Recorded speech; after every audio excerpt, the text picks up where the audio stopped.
course, what question comes in your mind? So why do we need to attend it? Absolutely right. So why do you need to attend the course? It's not that because it's there in your curriculum. That cannot be the sole motivation of attending any course, right? So there has to be some motivation behind attending any course.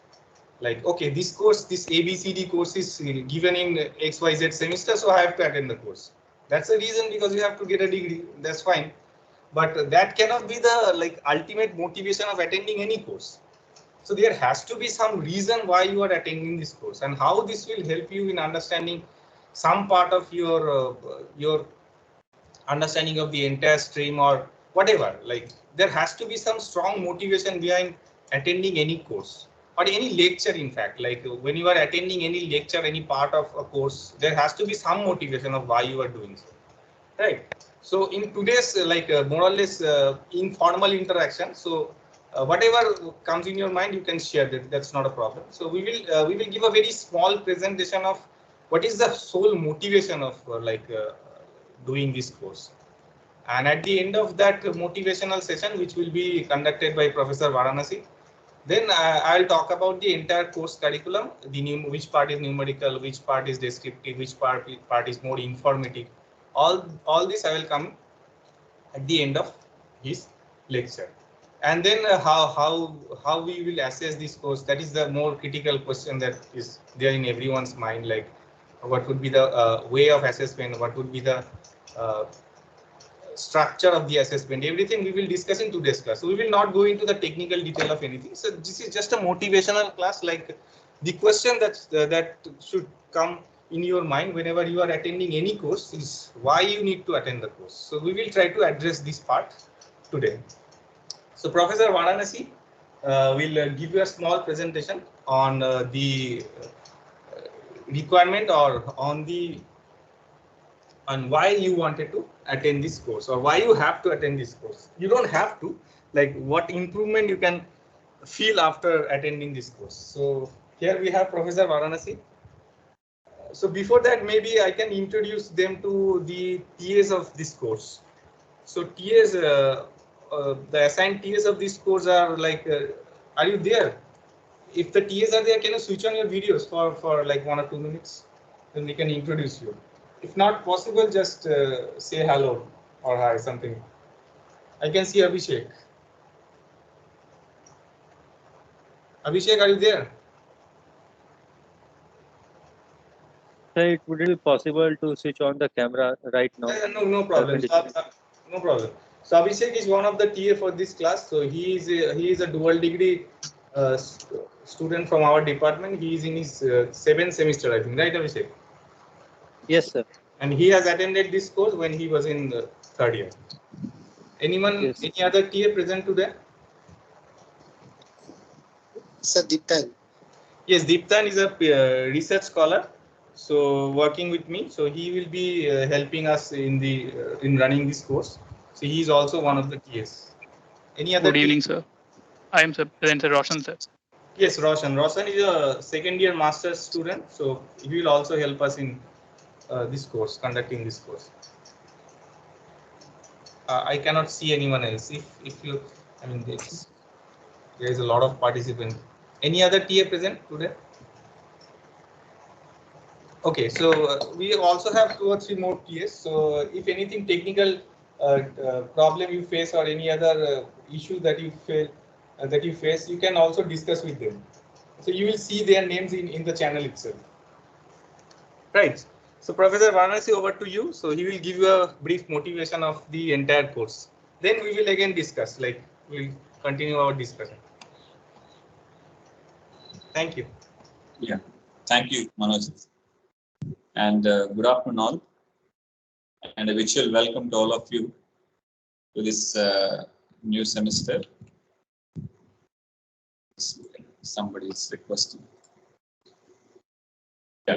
So as Professor Manoj mentioned, today we are going to cover only the overview of this course, what this course is all about, why are we studying this course, how this helps in understanding the how the knowledge of this course helps in increasing the better knowledge about chemical engineering. So all those I'm just trying to explain in this course. Hope you are able to see my screen. Is it visible to you guys? Yes, sir. Yes, sir. Yes, sir. Yeah, thank you. Yes, sir. So myself, Swambabu, and the professor who is explaining just now is Manojit. So mechanical operations course deals with. So the mechanical operations primarily deals with particle technology. Primarily deals with particle technology. Often in other universities' curriculum, you will see that instead of mechanical operation, the course will be named as particle technology. Now, the whole thing we wanted to see is, why is this particle technology important? Why do we need to learn? That is the whole perspective, and how this small part of chemical engineering helps the chemical engineering in a larger perspective and understanding the chemical engineering larger perspective. So I made a statement here. Particle technology is very critical in chemical processes. So whole my rest of the slides trying to address this only one point, how this is critical in chemical processes. So before going to chemical processes, let me take a small example. I'm sure all of you have seen this wheat. At least we all ate at some point of time, based on the locality of the person, because India is a wide range country, wide range cultures and also foods. So wheat.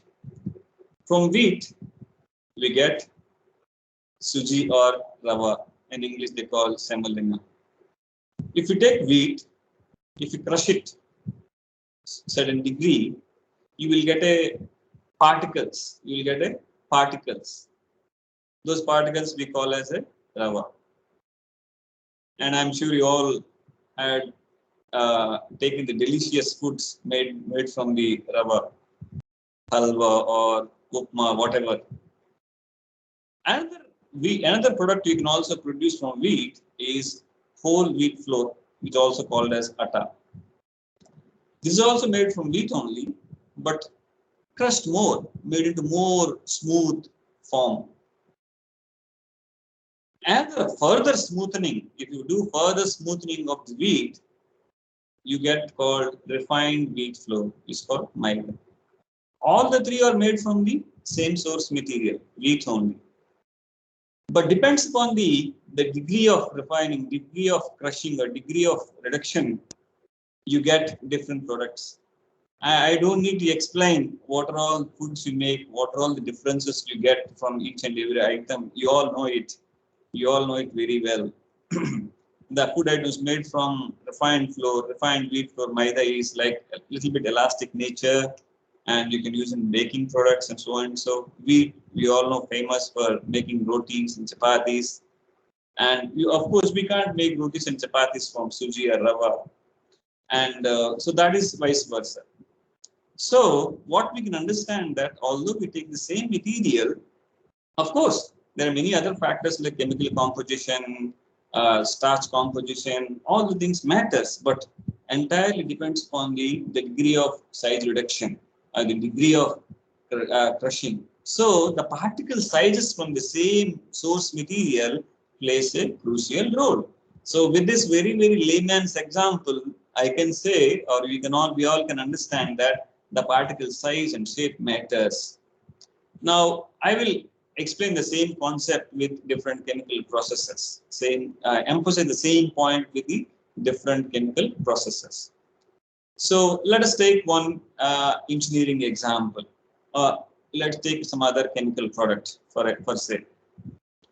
And we all know that agriculture is the most important sector of Indian economy. Before the decade, agriculture had a major share in Indian economy. But after the enhancement or the development or the growth of service sectors, there's a slight reduction in the contribution of agriculture in the Indian economy. However, still it plays a major role. But of course, the main point is not that one.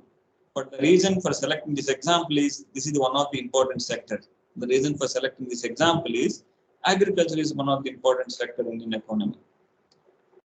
Now, we all know that the fertilizers plays an important role. Fertilizers play an important role in providing the crops with the nutrients. Fertilizers are the source of nutrients that gives to the plants for the growth. Now, here I have given one example of fertilizer is superphosphate. Another example is triple superphosphate. Another example is DAP, diammonium phosphate. Another example is urea. The last two, DAP and urea, is extensively used or majorly used in India, but other things also used. So let us take an example of how this triple superphosphate is made. Triple superphosphate is made, and how this particle technology plays a vital role in an industry which produces triple superphosphate. Of course, I can take any example, whether single superphosphate or DAP or urea. I can take any example and I can highlight the same features. I request students to mute your mic. Yeah, please mute yourself. Thank you. So, sorry,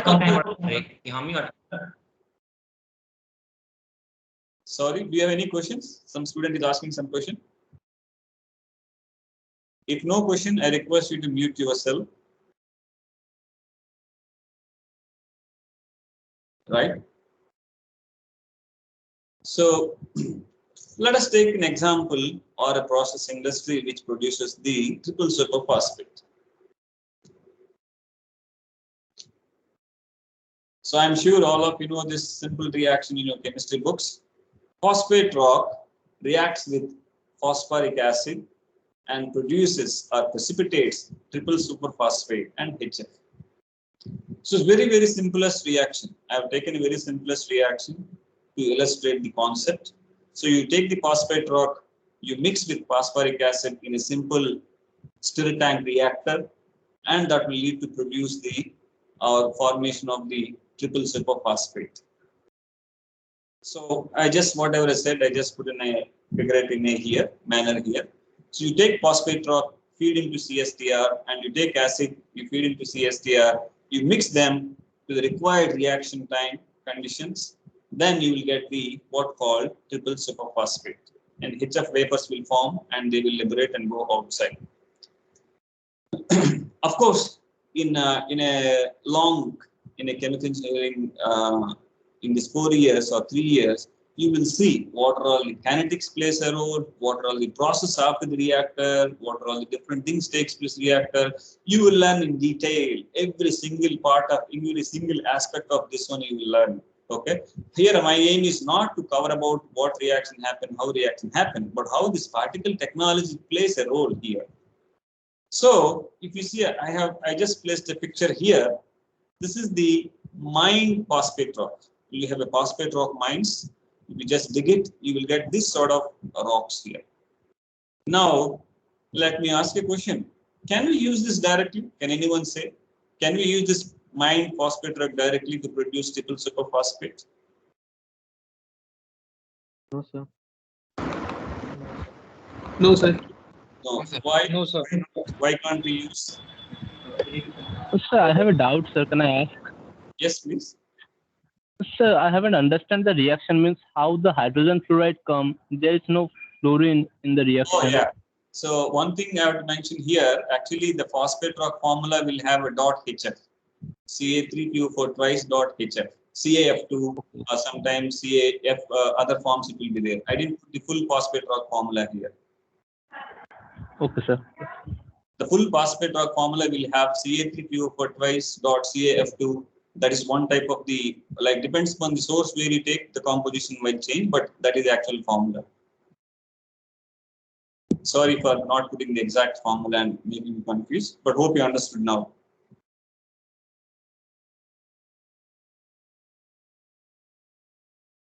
Right? So, yes, we sir. cannot use this mined phosphate rock as it is because they are very big. That is the simplest way, right? It is very big. If you throw these big chunks into CSTR, it takes ages to ages to complete reaction, to achieve the complete reaction or complete utilization of the mined phosphate rock. So simplest answer, we doesn't need any rocket science to figure it out. It's a simple answer that we cannot use straight away these stones, we cannot throw in the CSTR and react with acid. Now what we have to do, this big particles of phosphate rock has to be reduced to an optimum particle size. Why do I put this optimum particle size? We all know that from the chemistry that the higher the surface area, better the reactivity, right? Am I correct? Do you all agree with me? Yes, sir. Yes, Higher sir. the surface area, better the reactivity. Yes? Do you agree with me? Yes, sir. Yeah. So when how the surface area will increase as the particle size reduces. As the particle size reduces, the surface area increases. Surface area has a units of area per unit mass, right? So that's why the specific surface area, the surface area increases as the particle size reduces. Now, can I reduce it to very, very small scale, that is goes to nanoscale? Yes, nanoscale particles can increase the reactivity, but what happens to the precipitation, what happens to separation, those are the other additional problems will going to come. So there will be best and optimum particle size will come. Definitely, if you're going to learn more and more about those in the reaction, engineering, heterogeneous catalysis or multi-solid fluid reactions, you will going to learn that one. But very simply, we can understand that, right? As the particle size reduces, higher the surface area, and better the reactivity, and faster the yield of the triple superphosphate will be more. So of course there is a limit. We can't go very, very fine scale because there will be additional problems like separation of the reaction. All those problems is going to come if you convert it to very, very fine scale or nanoscale particles. So how they reduce this big rocks into the required particle size. Let us take a typical industry flow sheet. Let us take a typical industry flow sheet. This is an industry flow sheet, and I've given the reference from where I have taken this or which company it is actually using this. So I mentioned already that we have to reduce the particle size, and particle size plays a crucial role. Now, is it that I just take a stone, just hit it continuously? It is not like that. It is not that we want to get a random particle size. We want to achieve as much as uniform size. That is the key question here. Can we achieve uniform size particles? How do you achieve it? What are the process used? That is where that is what we are seeing here. Okay, so this is typical process used in reducing the phosphate rock size and how to collect the particles and other things. Okay, I request you to pay attention a little bit in this slide because there are so many figures are there and it might get confusing if you don't pay attention. So here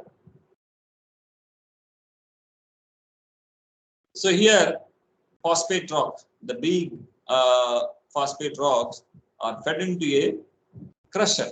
This is a crusher. And all the details about crushers, all the design aspects, everything you will learn. Okay, here I'm just going to give only overviews. Whatever I'm mentioning here, we will learn in detail in the rest of the course with a very, very good amount of details. So the big phosphate rocks are crushed into a medium-sized particles. Then here, whatever particles coming from crusher are transported to the next process using a belt conveyor. We need to transport the solids from one process to another process.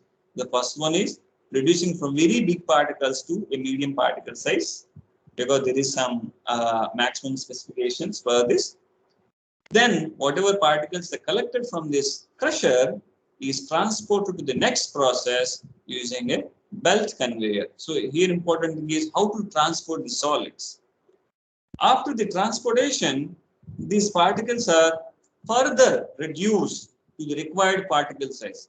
Usually, the phosphate rock optimum size will be 100 microns. Optimum phosphate rock size will be 100 microns. If it is higher, also not so good. If it is lower, also not so good. So we need to maintain what is the to get a uniform size distribution or uniform size range of the phosphate rock particles, right? So from millimeters size particles to micron size particles will be reduced in the ball mill. This is called a ball mill. So particles will be reduced to very fine form and around the particle size of 100 microns. Now, not necessarily that all the particles will be 100 microns, right? You could have some or bigger particles slightly, and we could have some or smaller particles. So we need to separate them. We need to separate. What we need to separate? Let's say our target particle size is 100 microns. We need to classify them. What are the particles higher than 100 microns? What are the particles lower than 100 microns? And what are the particles around 100 microns? We need to identify them. So that has to go to the next process. How to transport these particles from this to the next process? Here we use the air. We blow air through this ball mill. If you use certain velocity of air, that air can carry particles along with it. The air can carry particles along with it. That is called pneumatic conveying. Again, the details of pneumatic conveying or details of ball mill, details of belt conveyor, everything we'll discuss later. Okay. Here I'm just giving a preview or the what is all about particle technology. So how to transport particle technology also will be covered with the help of air or with the help of fluid. So these particles goes into the next separator or a process that is called particle classifier. This classifier separates particles higher than 100 microns and lower than 100 microns. Whatever particles are higher than 100 microns are sent back to the ball mill. The particles higher than 100 microns are sent back to the ball mill. The particles of 100 microns or lower than 100 microns are sent to the next process. That is called particles collector, because we need to again collect the particles from air, right? After particles from a collector, the particles will be sent to the particle storage bins, right? And from the storage, here important thing is that we need to store the particles, and the particles, whenever there is a truck or something comes, that has to be loaded. That has to be loaded. One important principle: if it is gas or liquid, as soon as you open the valve, they will come out very easily. But whereas particles, the dynamics will be different than fluids. We will also learn what are the different dynamics, what are the different aspects we need to take into consideration while designing this storage, or while designing this particle collector, while designing this particle classifier, while designing a pneumatic conveying system, while designing a crusher, while designing a ball mill. All these aspects are very important when you wanted to produce material in a large scale, isn't it? Because the fertilizer produced annually millions of tons, right? It's not 1 kg or 2 kg. Millions of tons of fertilizer is produced. So millions of tons of phosphate rock is required of the uniform size distribution, uniform size. So everything is very, very important. Now here, they'll also, time to time, they will take a sample and they will analyze what is the particle size, what is the particle shape, and how to analyze these particles also will be done. So this is the final powder, what you will see, or the particles of the phosphate rock, which is used for the triple phosphate. Here I will not go in detail, but just to close up the concept what I have started. So this phosphate rock reacts with phosphoric acid in a CSTR. Then the produced triple phosphate will be granulated to produce particles, because all fertilizers we need to spray them in the fields, right? So they have to have a specific particle size. It should be not big, not small, and the dissolution can be done very easily. And this is whatever reaction, exothermic reaction nature. So the temperature, the slurry or the granules will be higher, so they will be dried, and they will again the classification to separate bigger particle, small particle, what is the required particle size, and that will be sent as a final product. Okay. This again, all different chemical processes will be learned in another course called chemical process technology. The reaction aspects will be learned in a reaction engineering. Okay. So different aspects will be covered in different courses. So whatever I showed in the previous slide will be more or less covered in this course. I will take another example in a very, very brief manner, that is pharmaceutical industry. This is, all of us know, this is very high end and very, very important, especially post-COVID situation. If you all see the shares, it is the pharmaceutical industry occupied a lot of shares, and who are all owners or CEO, owners of this company become the billionaires. All the aspects we know, but this is also part of a chemical engineering. So let me give a very small example here, and I have taken a very, very popular, I'm sure all of us at some point of have used paracetamol tablets. And Dolo 650 is one of the brand or one of the paracetamol tablets. Name is Dolo 650. Now we know that most of the tablets are made with a specific hardness and specific stiffness, right? Why do they need to make that specific stiffness? Because once you consume, or once you take this tablet, it has to dissolve. The dissolution kinetics plays a role, isn't it? Because we take one tablet in 8 hours or 4 hours, because that's all depends on the dissolution kinetics. At what speed it's being dissolved, the medicine or the active molecule, drug molecule being diffused in our body, absorbed in our body. So here the paracetamol is only 650 milligrams. The paracetamol is only 650 milligrams. But you say, and I'm sure all of you know that the tablet size, the tablet weight is more than 650 milligrams. Why is that the tablet weight is more than 650 milligrams? Can anyone say? In this Dolo 650, the active ingredient, which is called paracetamol, is only 650 milligrams. But if you weigh the tablet of a single tablet, there will be more than 650 milligrams. Can anyone say what is the reason? So the excipients. Yeah, please. The excipients mentioned, they will also be present in the mixture along with comparison for stabilizing the suspension. Correct. There is called base material. Thank you. Or excipients, right? They will give a support material, because paracetamol cannot give a stiffness, cannot give hardness, right? So, or a stabilization. So this paracetamol active molecule mixes with excipients. One company uses starch, another company can use hypromellose, other company can use glycerol triacetate, another company can use potassium sorbate. But these are the different excipients they use. So the paracetamol mixes with these excipients, mixed and finally made into a tablet, the final tablet form what you see. The mixture of active ingredient and a base material, right? So very, very simple. Don't need to very much worry about this flow sheet. Just to give a understanding why this particle technology is important in pharmaceutical industry, I'm explaining here.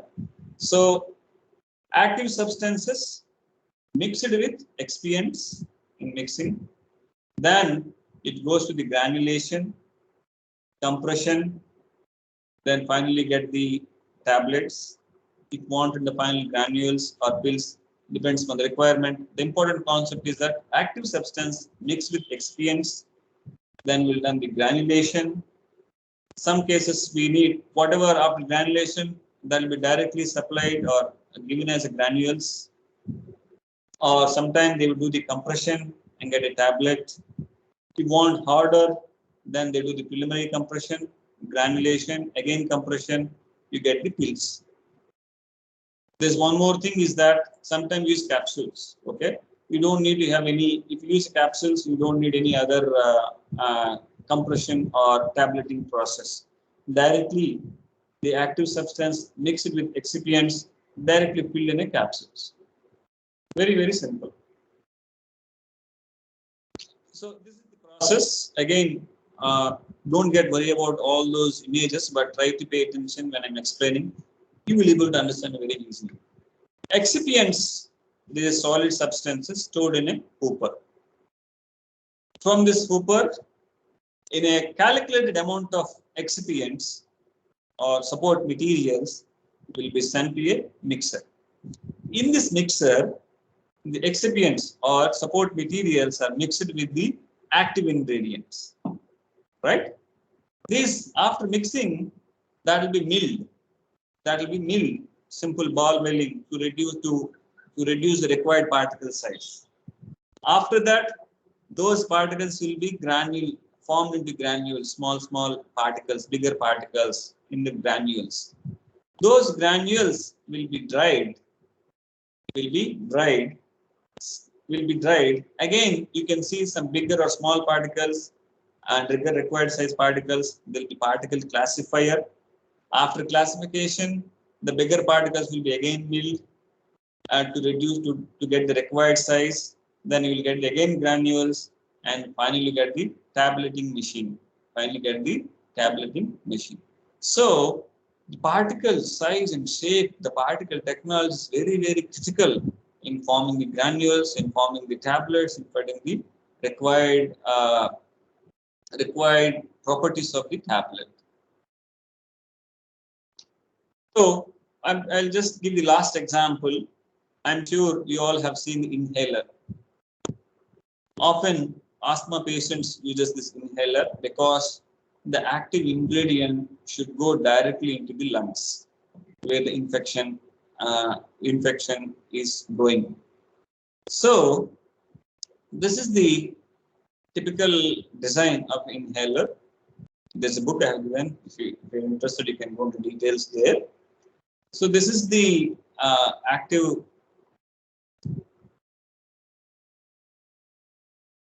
So this is the bottle where the powder is sold.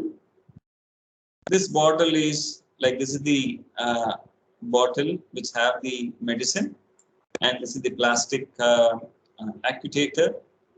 And here you insert this plastic bottle or whatever the bottle which having the medicine here. You can see there is one thing which in the cone shape. There's one thing in the cone shape. This is very, very, very important in the whole design. So this area is filled with the, once you insert this area is filled with this area is filled with this area, whatever I'm giving the highlight, green highlight, this area is filled with the powder. The powder, right? Once you press it, once you compress this, once you press here, the required amount of medicine will go in the form of aerosols. Once you press here, the required amount of particles will go in the form of aerosols. And how easily the particles will flow depends upon this angle and this whole angle. If you don't make a proper one, you will get very, very distributed or high or low, not a proper concentrated or not a proper required amount of medicine will transport. If you make perfect design, you will see that a good stream of jet will flow very easily, which is directly goes into mouth and goes into lungs. So I just given very, very minor, very small one, but the same thing applicable in the large storage. If you take a big silo or big hopper where you store the solids, if you make proper design, you will get the required amount of particle uniformly flows down. If you don't make the design proper, you will not get a uniform rate of the particles coming out from the storage. So the particle science and the particle technology is very critical in industry, starting from fertilizer to a pharmaceutical high-end industry. Of course, I can take many examples, but I repeat same thing. So also based on the time constraints, I have taken only 2 examples. Hope you all got an idea what's all about a particle technology and how it plays a role. Right? So now I request, I request Professor Manojit to continue. Yes. Thank you. Yeah. Maybe you can mute. I have unshaded. Yeah, Manojit, I have unshaded. You can mute me. Otherwise, I'm getting any. Getting background noise? Yes. Just mute yourself. Yeah, fine. So Let me share my screen.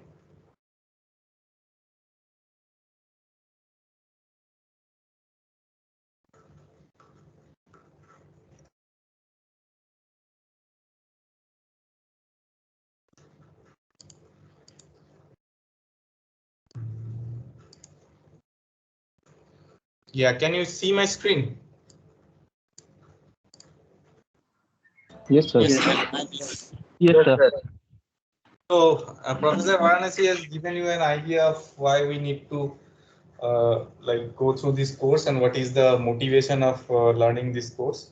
So I'll just give you some of the brief overview, or not the overview. I'll just show you some of the instrument which we'll be taking care of in this course itself. And we will go into the detailed design and how it works and what is the specific need of this instrument. All these things we will discuss in detail. So this is one of the storage devices. This is known as silo. And this is how it looks like. Let's not go into the detail of anything. Just get a feel of how this looks like. This is a screw feeder. So feeder is mostly used to like feed a specific kind of your required material. Let's do a specific instrument. Let's make it very general. And there's a screw present at the bottom which rotates and which takes the your desired feed to the desired location. This is how a screw feeder looks like.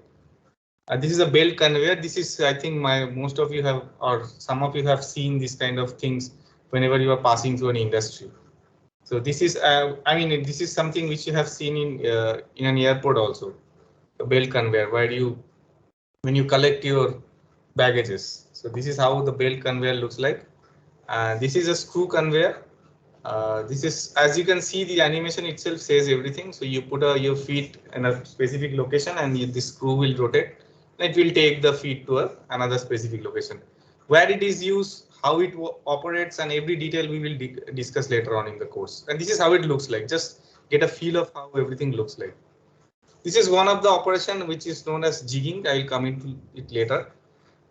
First, let's look into one of the crushers. So as Professor Varanasi was talking about, like reducing the particle size. So this is one of the instrument which is used as a primary crusher. So whenever you get the ores or get the materials from chunk of the materials from the mine or from raw materials from any other places. So the first reduction of size is gone through a specific set of instrument which is known as crusher, and roll crusher is one of them.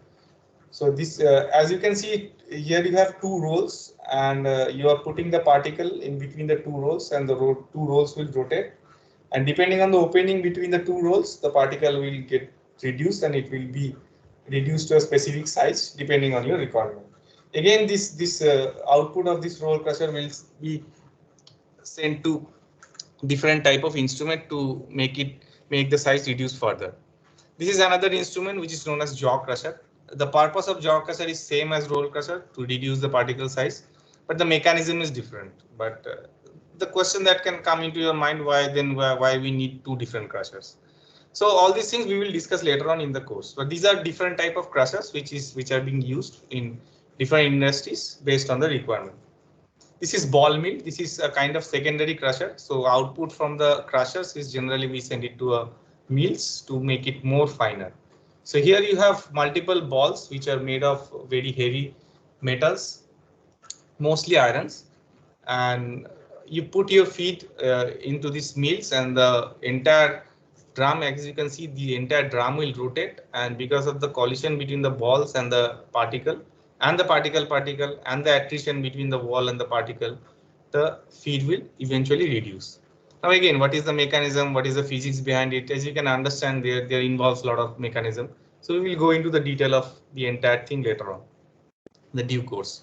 Now once you have reduced your particle size, now you will get a distribution of your output particle, because all the particle will not be reduced to a desired size or a specific size. Now you have to separate the particle based on the size. So these are some of the separators which I am showing here. One is cyclone separator, and this cyclone separator mostly work on the principle of like centrifugal force, where the particle will be separated based on their two property. One is size and another is density. Jigging is also based on the same property. Here the size and the density both will be taken care of while like separating the particle. There are other instruments also where you can separate the particle based on their size only. So these are more or less the instrument, and this is how they looks like. Let's not go into the detail. Just get a feel of how this instruments looks like. Fine. Now let's come into the more critical part of the course. That is the course distribution. So as you can understand, the demand of the course is pretty huge. Like it's very difficult to structure this course in a very concise way so that we can finish it up in a proper time frame. So we tried to make this course as much structured as possible. So we divided this course into major 3 parts. Right. So we named this the bulk of the course name as particulate solid handling and their properties. So the first part is particle characterization. So as we have seen the different shapes of particle, you have already seen some images of particle which was shown by Professor Varanasi. So you can appreciate that those particles are absolutely of different size and shape. Now how to quantify their shape and size in a more engineered way. So this will be taken care by this module of the course.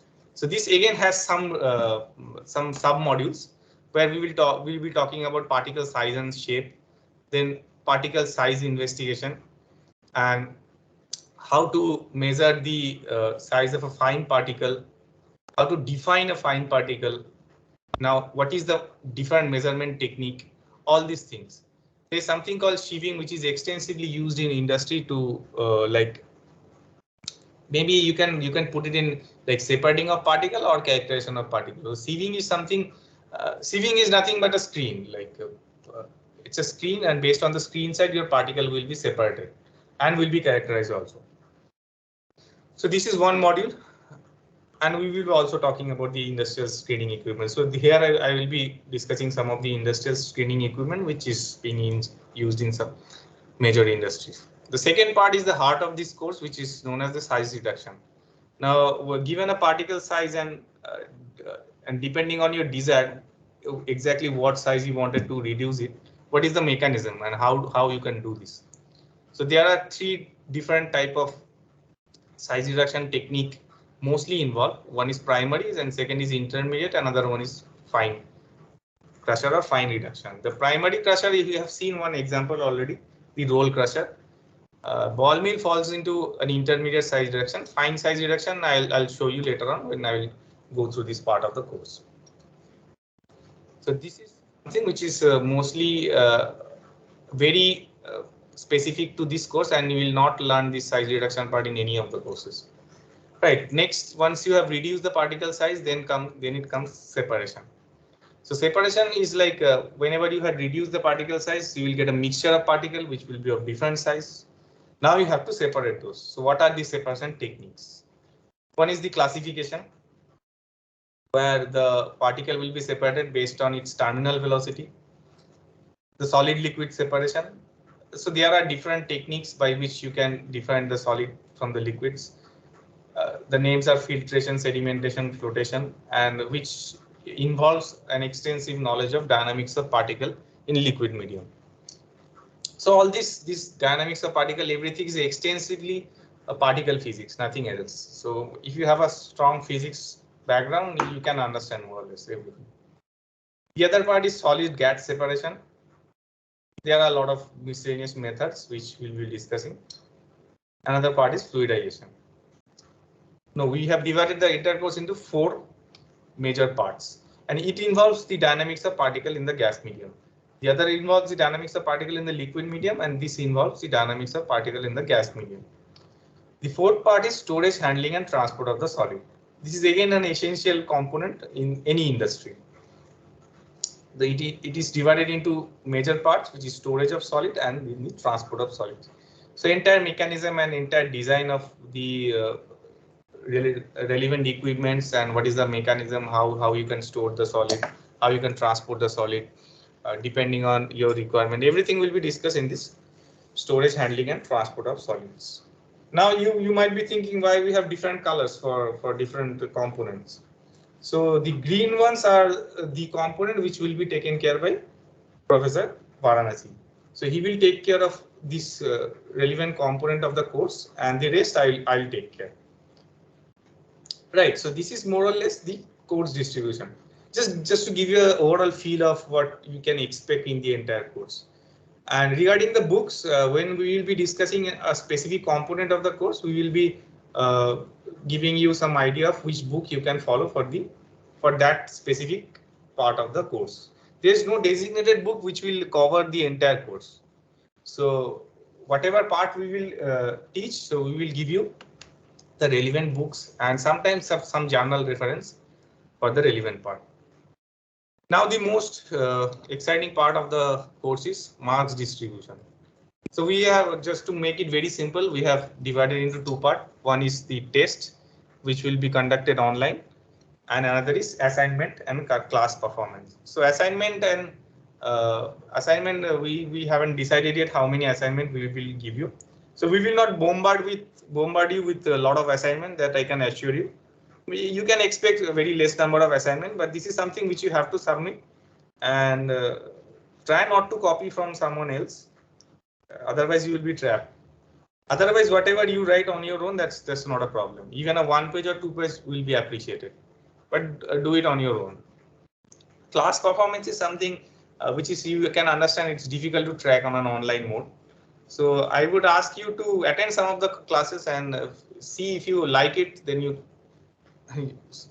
keep on continuing it. So there's no marks for specific class attendance.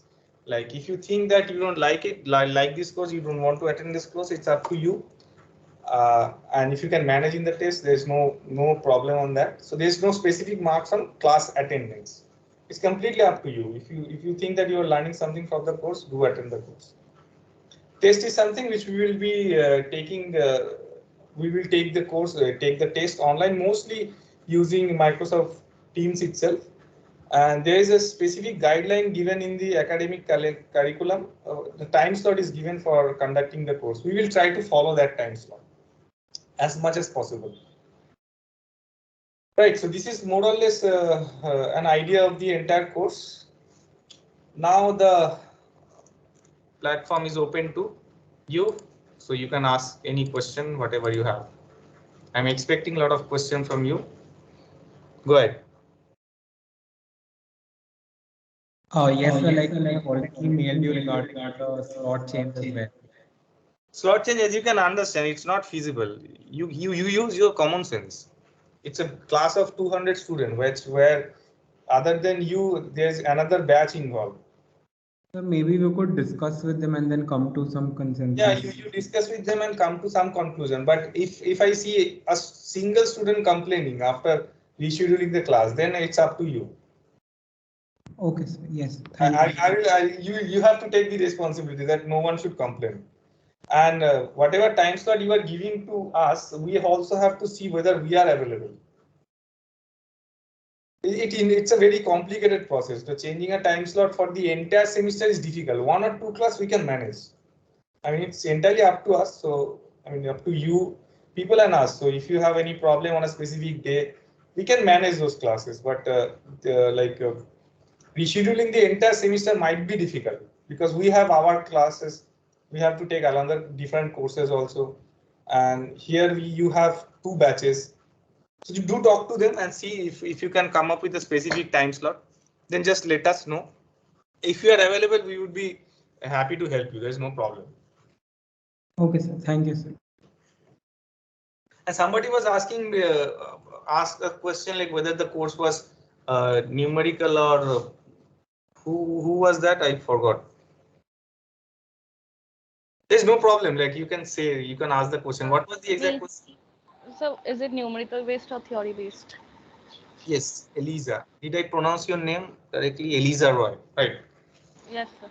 So I cannot assign this course into a specific domain of numerical or what is the other part you said, numerical or? So theory based. Numerical or theory based. I cannot assign this course into any of these domains.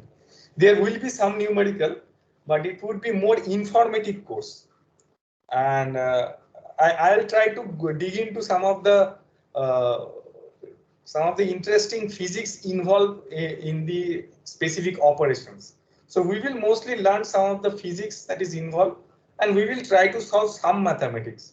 See, my philosophy is there is no point of asking you to solve complicated numerical problems, because when you landed up in your real life, nobody will ask you to solve a complicated PD, because there are a lot of tools available nowadays, so anyone can solve any complex PD. The challenging part is, given a real life problem, how to formulate that PD. Like how to formulate a problem, that is something which I think is something that requires the entire a good knowledge of the entire process, which we will try to focus more. So don't worry, you don't have to solve like very complicated problem. There will be problems, absolutely there will be problems, but mostly based on your understanding. If you understand the entire system, the numerical part is pretty easy. It's just it's not very complicated. So that is more or less. Are you satisfied with the answer, or you need more description? No, sir, it's clear, sir. Thank you. So once you started with the course, so you will get more idea. So whatever you do, my philosophy is just enjoy the entire journey. Don't feel that you are bogged up with a lot of assignment, a lot of course curriculum, and we will try to make you feel more comfortable so that at least you can enjoy this course. Just enjoy the entire journey, and whatever question comes into your mind, feel free. Don't think that this is a silly question, I should not ask, or something like that. Don't be like that. So whatever question comes in your mind, just throw the question. Because what happened in real class, we can see or we can read your faces sometime. Looking at the students, we can understand this is something which is not clear to you. But now it's not possible. You have to convey that to us, like this is something which is not clear to you. Specifically to second year student, because this is you are just entering into the chemical engineering department, and the entire course involves lot of complicated instrument which sometimes might need a background knowledge of few systems. So we will try to make it as lucid as possible, but sometimes it might happen that we thought that this is something you know, but we might be wrong. You might not be knowing this thing. Just stop us and convey that this is something whatever term or terminology you are using, we are not aware of that. Absolutely, we will try to make you understand. Right. Any other question? Hello, sir. Since both second year and third, we have a lab component as well. Tell us more about that.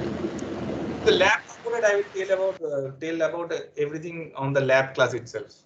That is something there. So me and Professor Manish Kaushal will take that course. So whatever you will be learning in this course, the theory part or the mechanism or the physics of, you will see the actual working of the instrument in the lab. But you can ask like how will you see, because you cannot come to the lab. So for that, what we did last year, we conducted all the experiment. Me and Professor Manish Kaushal, we conducted all the experiments, and we made a complete video of all the instrument and all the experiments. So we will show you all the experiment, and then whatever question comes into your mind, we can discuss. Okay, sir. That's the lab component. And regarding the theory, this is more or less the philosophy. Yes, Swambhu, you want to say something? No, Manojit, one student asked question, how many tests will be there in whole semester? How many you want? Tushar sent a question in the chat option. Yes, Tushar, how many you want? Just give us a number. Sir, you can give us how many you want, sir. I don't want to say anything. Yes, you should have your choice also. I was just asking you that. How many would be, how many you would be satisfied with? 3, 4, 5, 6, 7, 8. 1, 2. The lesser the better. Less, see, too less is not better. If we take one test and something goes wrong on that test, then you will not be able to recover. So there has to be an optimum number. So you know the better you, so you can decide. Sir, 2 to 3. This online mode we also don't know. Like, sir, you should consider best 2 out of 3. See, the institute guideline is 3. Minimum you have to take 3 tests. That's the institute guideline. So we will stick to that. We will not. I mean, minimum you have to take 3. So that's a rule. Like, we cannot take less than that. That's the rule which is imposed in this year. It was not there in the previous year. So you have to take minimum 3. So minimum 3, and we will take an average, and let's see, we will deal all these problem case by case. If you have a specific problem, then obviously this is an online mode, we will all obviously consider. But come up with a genuine problem, like right. So when we are trusting you, you should respond accordingly. Yes, somebody says 2, somebody says 0. Good. 0, we would be happy to take 0 test. You assess yourself, no problem. There's no, I don't find any pain in taking classes. The main pain is assessing you and finding people who has copied and who has written the original thing. It's very difficult. So I will not mind taking any test. And my philosophy is like when I'm teaching a class, it's up to you. If you are really interested, you listen to the course and you will respond. I will respond accordingly. If you are not interested, there's nothing harm. It's not like you have to be interested in everything. And I appreciate your that perspective also. No problem. So many people are interested in taking 0 course. Anyway, that's not possible. Okay, any other question?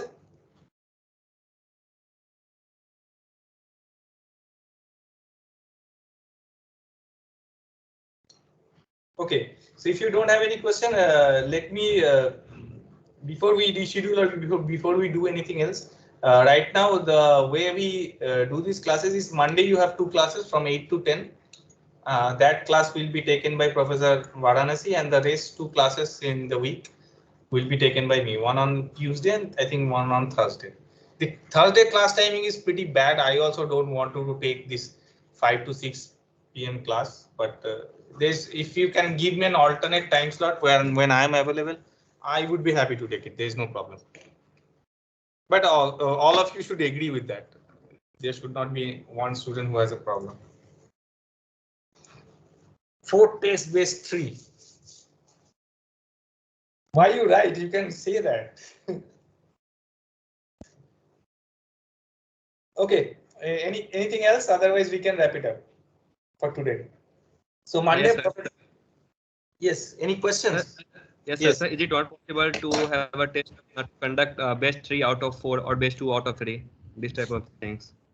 Let's see how it goes. Initially, we thought of taking minimum number of tests which is assigned, which is told by the institute.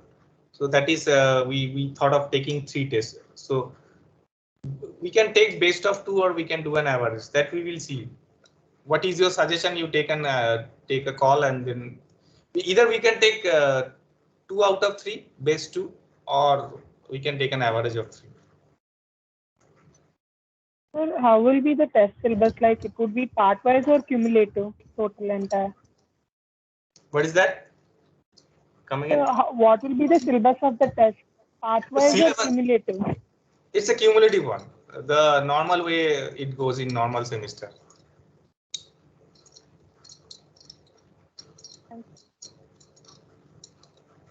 Everyone has questions on the test. Nobody has any question on the course or how it will go and everything. Yeah, one student saying, please inform us at least 10 days before the tests. Yes, we will do that. Yeah, and in effect, we are actually, as Professor Manojit told, we are trying to stick to the academic calendar. Like in academic calendar, if you see, there are 3 time slots are given. We are trying at best to stick to that one. if any unfortunate, unforeseen things happen, then only we might change, but otherwise we're going to stick to those lines.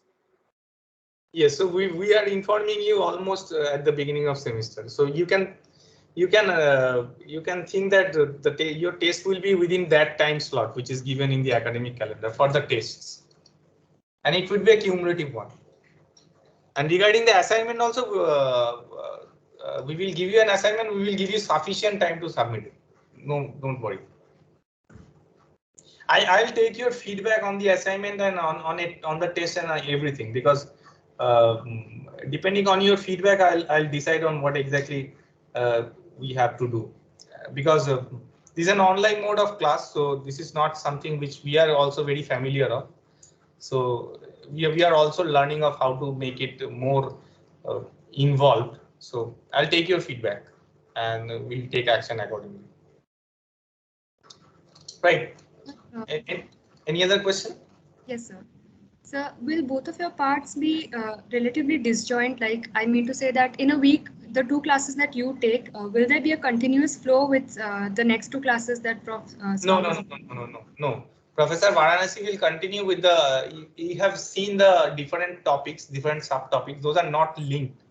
Yes. Not directly linked. So if you miss one of my classes, that will not impact on Professor Varanasi's class. So it's a complete. It will go separately. Yes. Later on, you need some knowledge of. Yeah, later on you might need some basic knowledge of maybe my classes to understand whatever Professor Varanasi is teaching. But it's not like one-to-one correspond. Like it's not the continuous flow of the classes.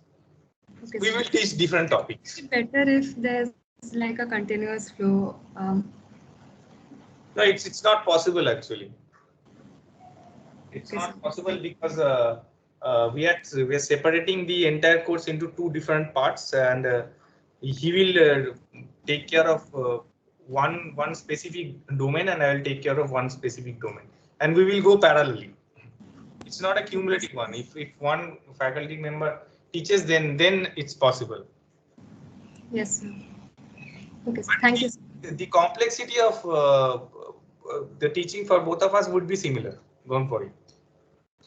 Don't think that much. You will enjoy the course. I'll assure you. At the end of the course, you will enjoy the course. I don't know whether you will enjoy your assessment or not, but you will enjoy the course.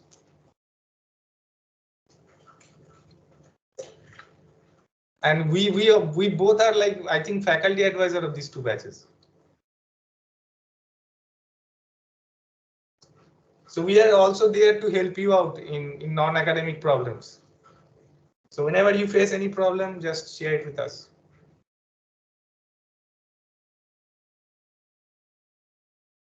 I know very few people from 3rd year batch. I don't know anyone from 2nd year.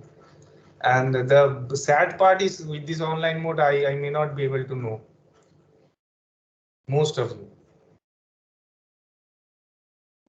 Anyways, this is something which is not in our hand. Okay, any other question? Otherwise, we can wrap it up.